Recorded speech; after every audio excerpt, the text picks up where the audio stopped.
Hello बच्चों, let's read the question. The question says alkanes are called saturated hydrocarbon or paraffins and are very little reactive chemically.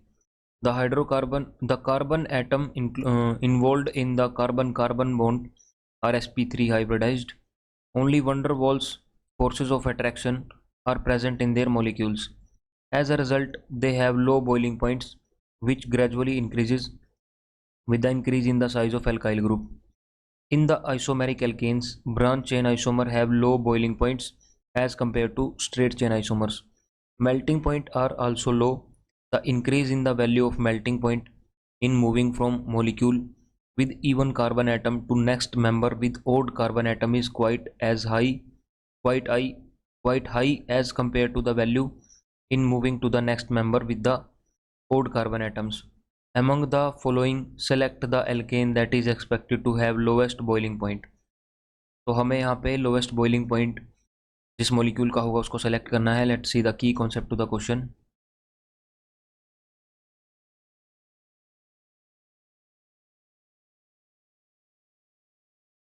तो हमारे पास यहाँ पे key concept होगा interaction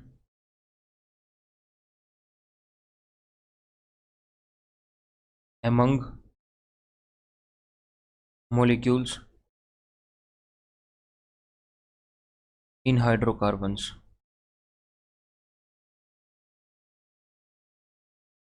To be more precise, in alkanes.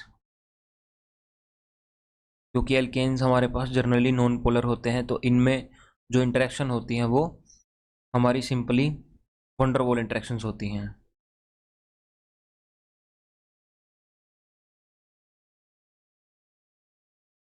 Van der Waals interaction are present in the molecule due to its surface area.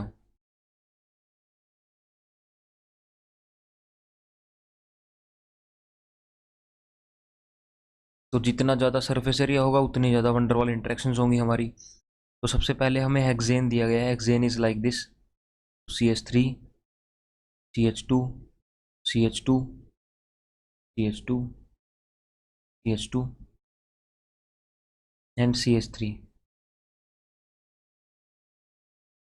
तो जो हमारे linear chain molecules होते हैं या फिर स्ट्रेट चेन मॉलिक्यूल्स होते हैं, उनके अंदर हमारे पास काफ़ी ज़्यादा सरफेस एरिया होता है, जिसकी वजह से उनके अंदर इंटरेक्शन ज़्यादा हो पाएंगी. तो इसका सरफेस एरिया ज़्यादा होगा तो ये ज़्यादा इंटरेक्ट करेगा दूसरे मॉलिक्यूल के साथ, और इसका जो बॉइलिंग पॉइंट है वो इन कंपैरिजन हाई होगा इसके ब्रांच्ड चेन आइसोमर्स के साथ. तो उसके बाद बी दिया गया है हमारे पास. बी देखते हैं. 2 methyl pentane, it would be like this: CH3, CH, CH3, CH2, CH2 and 1 2 3 4 5 और 6 CH3. तो ये हो गया हमारे पास 2 मिथाइल पेंटेन. तो 2 मिथाइल पेंटेन में हमारे पास जो सरफेस एरिया है वो थोड़ा सा डिक्रीज हो गया है, क्योंकि हमारे पास ब्रांचिंग आ गई है. ब्रांचिंग की वजह से हमारा सरफेस एरिया जो है वो डिक्रीज हो जाता है, क्योंकि इसकी चेन की लेंथ डिक्रीज हो चुकी है. तो हमारे पास इसका जो सरफेस एरिया है वो हेक्सेन के कंपैरिजन में कम होगा. Less surface area in comparison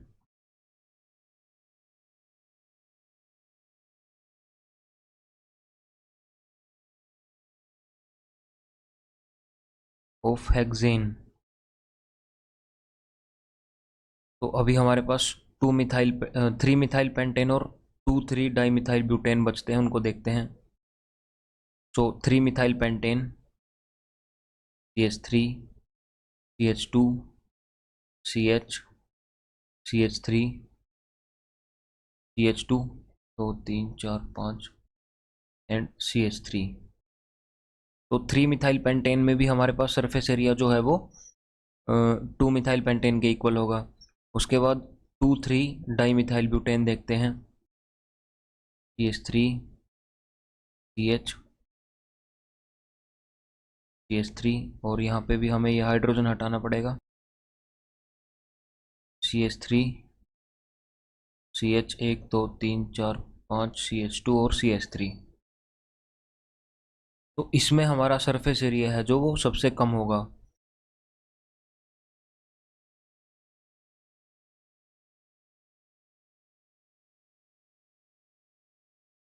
least surface area,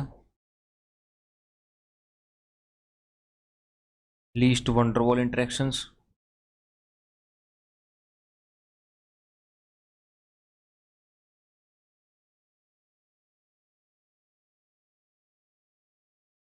least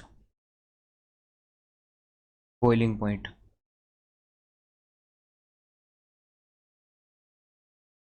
तो आइए देखते हैं ऑप्शंस को हमारे पास क्या दिए गए हैं।